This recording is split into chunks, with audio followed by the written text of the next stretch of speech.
Hi there everybody, welcome back to my channel. First off, I want to thank you all for subscribing and becoming a part of my van build, and I want to welcome all of my new subscribers that have recently signed up. I hope you enjoy my videos and I hope you remain a subscriber. I've got other things that I'm going to be getting into, of course, and my van build is far from complete. So welcome aboard, and I hope you like the video. I've been working on some odds and ends projects, trying to tie up some loose ends, and my sink and faucet and water pump, all those things all kind of tie together, and I've been running into one stumbling block after another, especially with getting a sink. I've tried a couple different sinks, and they were either too deep in the basin portion or too big of a lip on the outer edges to fit on my counter. So I've got something else ordered I'm going to try. But in the meantime, I did manage to wire in my pump, and I've attached the 90-degree fittings, as I think I mentioned in my last video. Then I bought a roll of the clear water tubing up at Home Depot and ran that down through a hole that I drilled through the cap of one of my water jugs.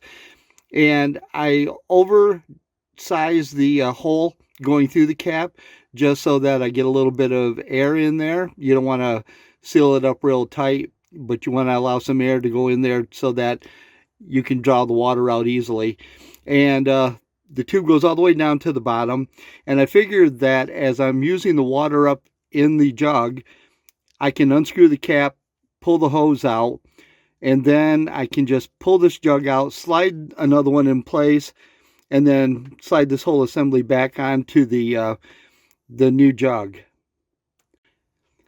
But one of the other projects I've been working on is around and back, and I'll have to take you there and show you what I've got going on.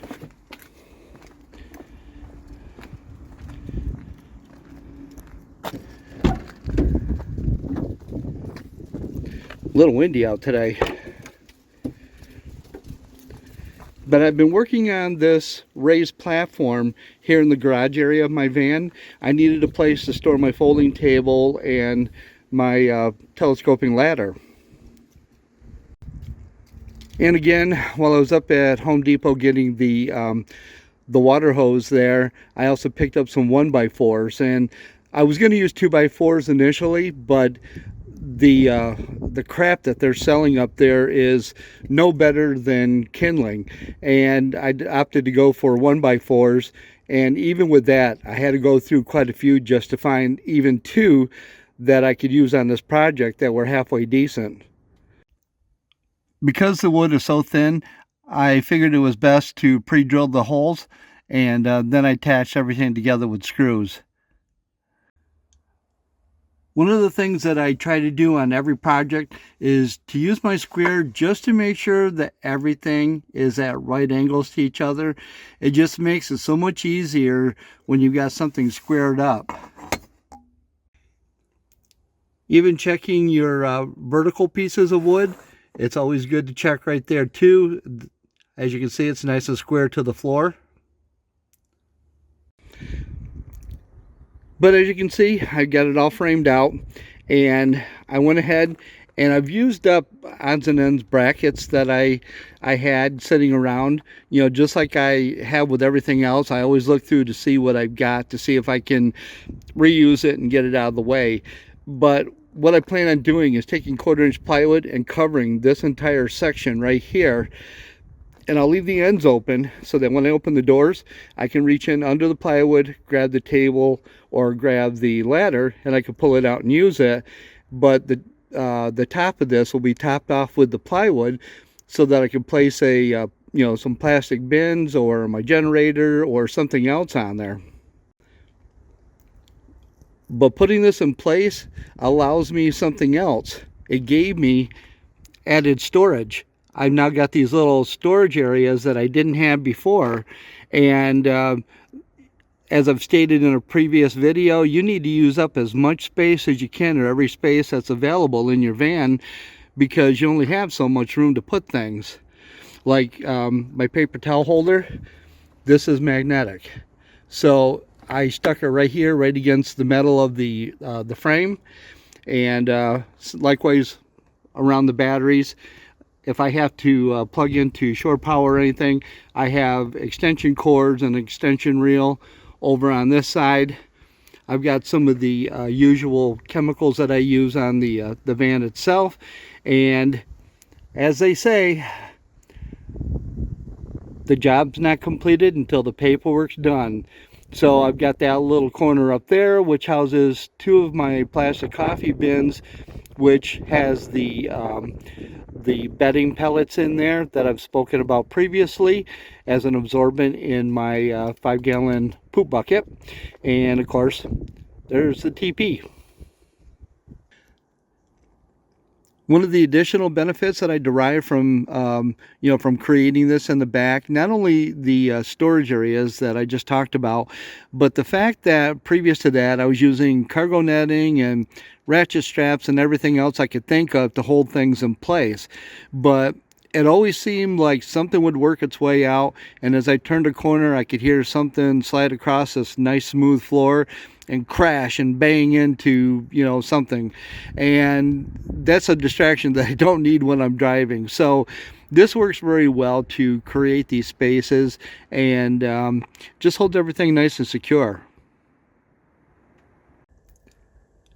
I'm sure a lot of us are like, when we get using things or looking at things for a little bit, we look at it and say, well, why in the heck did I put this there? Or why did I mount that there? And that was no different with this LiTime battery charger. It was mounted on the wall over there to the right.